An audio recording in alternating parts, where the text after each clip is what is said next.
शांति। आज 5 अप्रैल 2025 की मीठी मुरली याद की पंचामृत वाली।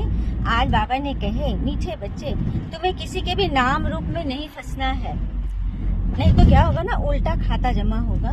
तो बाबा की याद में रहना है। तो नाम रूप में फंसना था, सबसे पहले तो स्वयं जिम्मेवारी अपनी लीजिए। मैं अपने नाम रूप में न फंसूं कि मैं ये हूँ, मैं वो हूँ, मैं इतना हूँ, मैं उतना हूँ। ठीक है, ये बहुत बड़ा अभिमान है। और फिर सामने वाले में भी नहीं फंसना है, किसी में नहीं फंसना है। कोई आपको कुछ बोल दे और आप फंस के, इसे कहते हैं नाम रूप में फंसना। प्रश्न कर लेना, ठीक है, तो उल्टा खाता जमा होगा। और फिर है, भाग्यवान बच्चे किस पुरुषार्थ से अपना भाग्य श्रेष्ठ कर लेते हैं। तो भाग्यवान बच्चे सबको सुख देने का पुरुषार्थ करते हैं। तो सबको में ना अपने आप को भी जोड़िए। सबसे पहले अपने आप को सुख देना है। तो खुशी कैसे मिलती है अपने आप को? जब हम अपने आप को ज्ञान श्रीमत में लगा के रखेंगे, परमात्मा की याद में रहेंगे। और कहते हैं ना कि यदि याद में रहेंगे तो सारी जिम्मेवारी किसकी हो जाएगी? भगवान की हो जाएगी। तो मन वचन कर्म से किसी को दुख भी नहीं देंगे। किसी में, फिर मैं कहूँगी कि स्वयं को पहले अपने को दुख नहीं दो। किसी बात में फंस गए, उलझन में आ गए, प्रश्न में आ गए। और बार बार ये बात होता है, प्रश्न करने वाला कभी प्रसन्नचित्त नहीं रह सकता। तो बस शीतल होकर चलना है, बहुत मीठा बनना है। और स्टूडेंट लाइफ में जैसे बच्चे अपार खुशी में रहते हैं ना, उस तरह से हमें भी अपार खुशी में रहना है।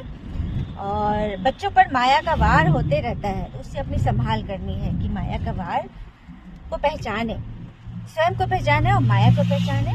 धारणा है, निर्बंधन रहने के लिए ज्ञान की मस्ती में रहना है। निर्बंधन रहना है अर्थात कोई भी आत्मा आपको कहीं से भी बांध न सके।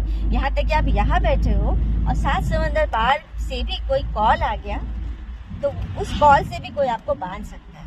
मतलब आप फंस गए उसी की बात में।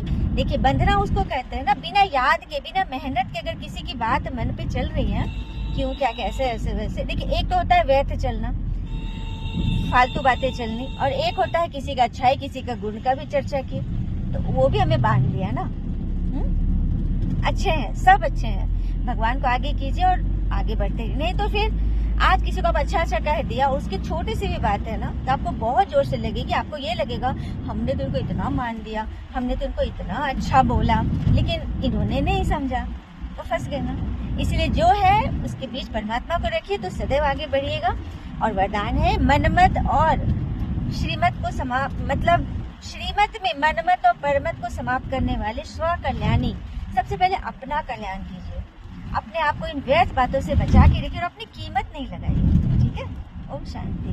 शुक्रिया बाबा, शुक्रिया।